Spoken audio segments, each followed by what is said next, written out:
All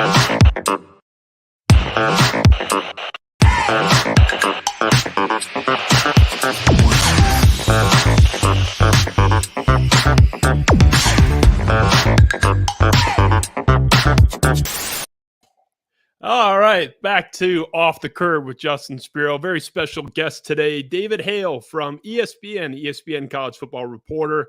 Good to have you, David. Welcome to some version of the Spiro Avenue universe. It's good to have you, man. No, happy to be here. Thanks for having me. It's good to have you. And this is a topic I am very interested in, but I admit I'm not very savvy in, despite my interest in it, and I understand the importance of it. I want to start here. You had some interesting words on Twitter about a week ago. We kind of spliced up a few of your tweets and got it into one meeting. Still too much. This is, but you had a 30 tweet thread on this, my friend. So this is me trying to parse it down. But this is you. Quote, amateurism and the rules of college sports are not being subverted by the NIL. They're being subverted by NIL. I don't know. We kind of messed it up somehow. They're being subverted by a black market pay for play that everyone is just calling NIL. It's a distinction the media needs to take seriously. For us to call everything NIL is a disservice to our audience, and it hurts athletes by delegitimizing what they've done. We need to do better. So your sort of impression from unpacking that thread was essentially this whole thing is kind of a joke. It is pay for play. Is that sort of a fair characteristic? Can you explain kind of what your issues are with it and what you're seeing?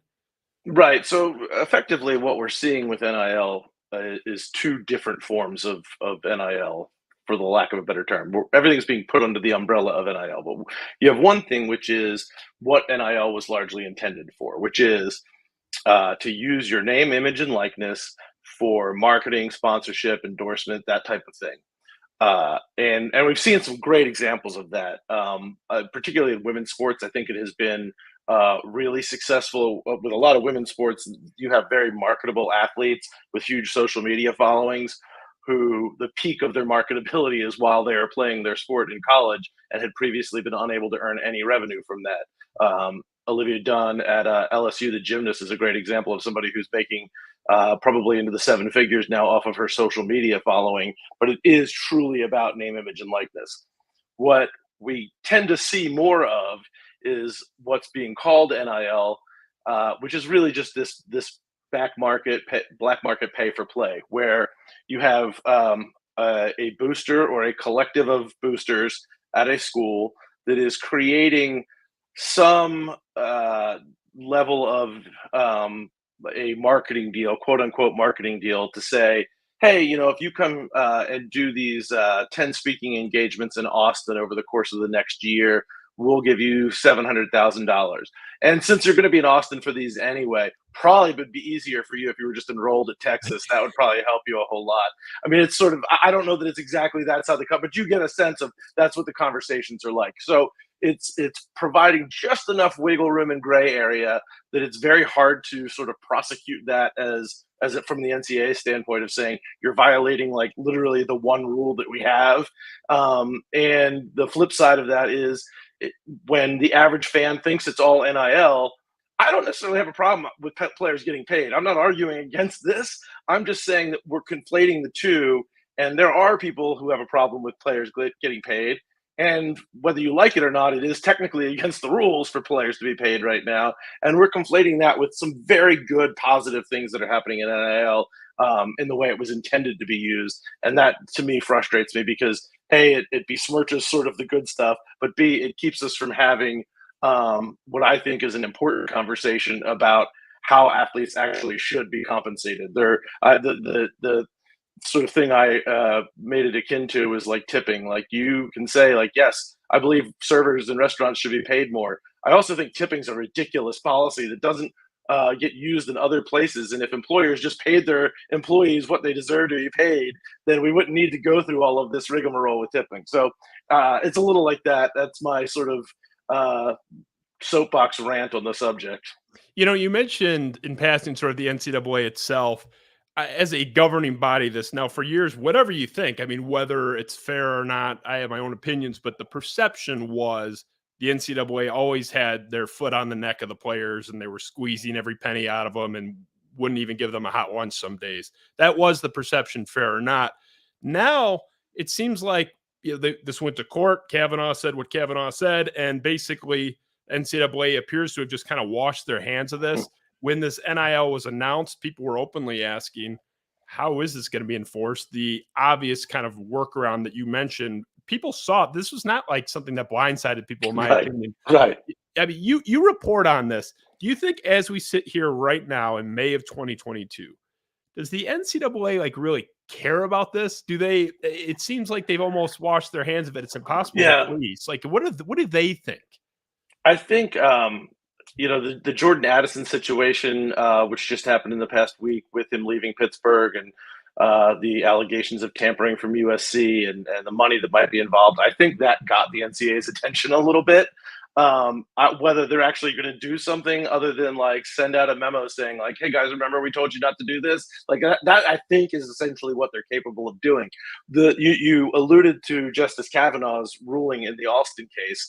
And one thing that I always try to preface is that case never had to get before the Supreme Court. It got there because the NCAA didn't like previous lesser verdicts and fought it all the way to the Supreme Court, only to lose unanimously. And essentially Kavanaugh said, doors open, antitrust lawyers, come on out and sue the NCAA.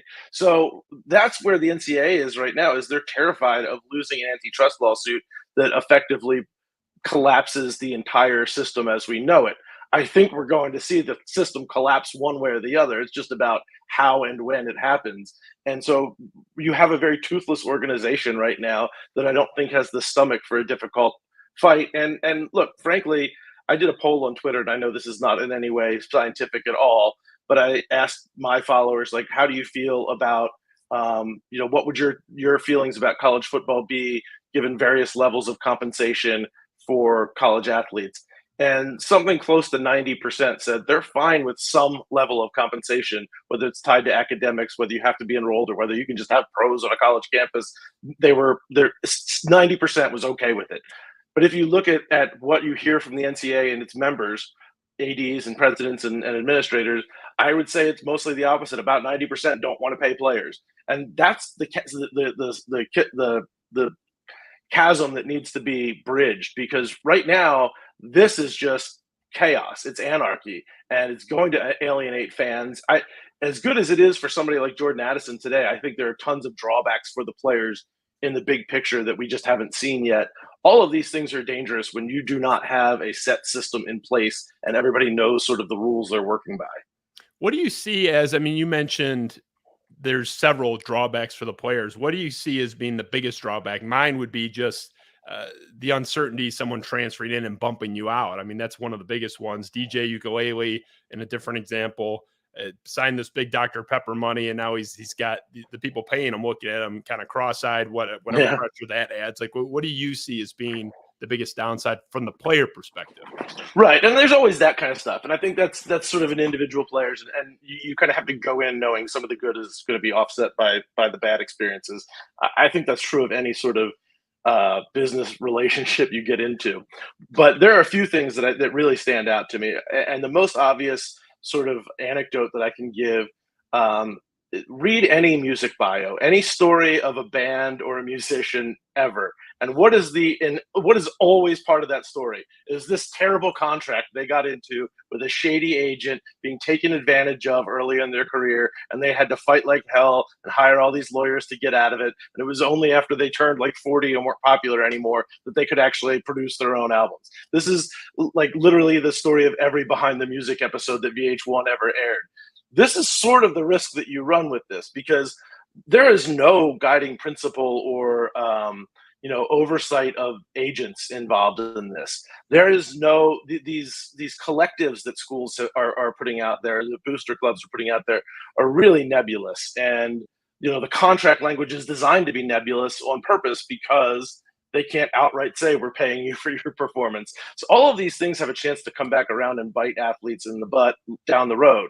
But even if that doesn't happen, I think there's sort of a twofold problem here. One, when a player leaves, there are theoretically 84 other scholarship players left on that roster whose dynamic just changed. And that's not to say that every player needs to be beholden to the other guys on their roster, but as Pollyanna-ish as it seems to sound in this day and age, like, team is still supposed to matter to some extent. And when you have a 365-day-a-year free agency policy right now, I just don't know how that's sustainable. And the other thing is, what we have largely been arguing about is what slice of the pie, how big of the pie, a slice of pie, do the players deserve out of this now multi-billion-dollar business? And we're talking about the Big Ten potentially getting a $1.1 billion TV deal. What slice of the pie do the players deserve? That's a good question that needs to be happening. But if we start alienating fans and we start reducing the sport, just the same 2 or 3 teams being able to compete year in and year out, the pie itself gets smaller, and everybody's share of that pie gets smaller, no matter what you had carved out before. And so, again, I am not anti-paying the players. I think they deserve fair compensation. But the way that we're doing it right now is just absolute chaos, and I think it's problematic for the schools, for the administrators, the coaches, the players, the fans, everyone right now.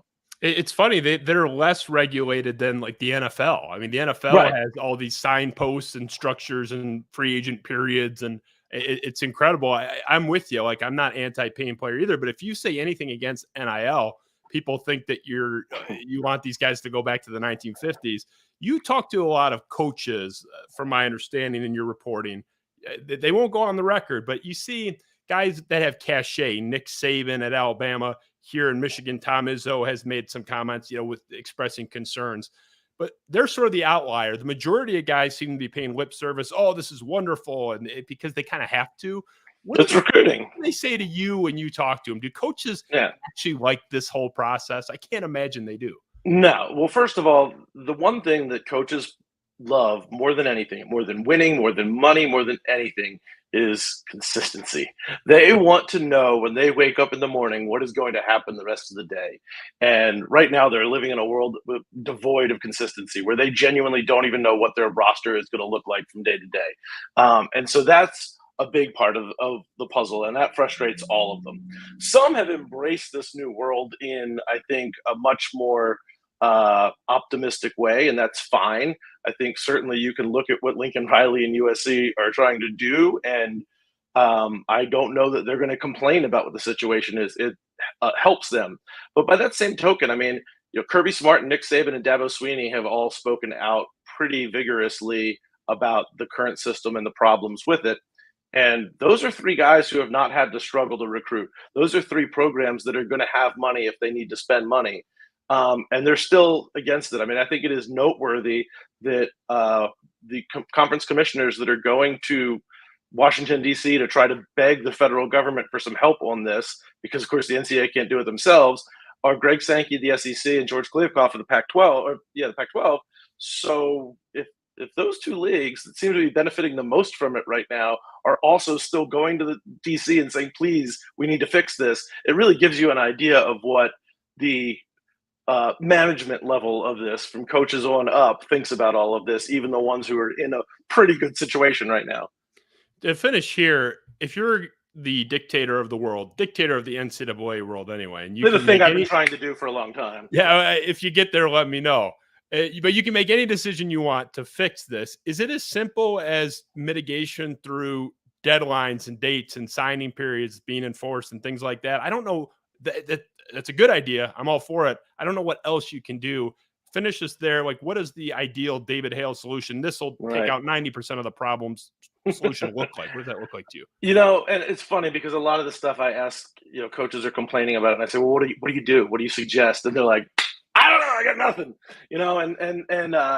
It reminds me, and I've had a few coaches sort of suggest this, that it's a little like steroids in baseball in the 90s, and that you have plenty of guys who don't want to be doing this. They don't want to tamper. They don't want to feel like they're, paying players.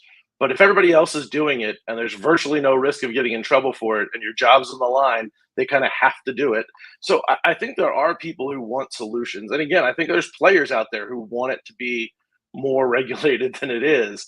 But the inherent problem that we face here is that college sports is now such a huge industry financially, and they are, without question, violating antitrust law. This is not like a debate. I mean, this has been going on, this conversation, since the 70s, And mostly before the money got too big, everybody was just kind of okay with it.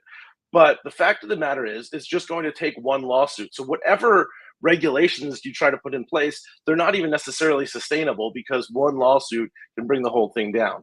I think, at the end of the day, the thing that makes the most sense is to sort of mirror a pro model where you have a collective bargaining agreement with a union of players.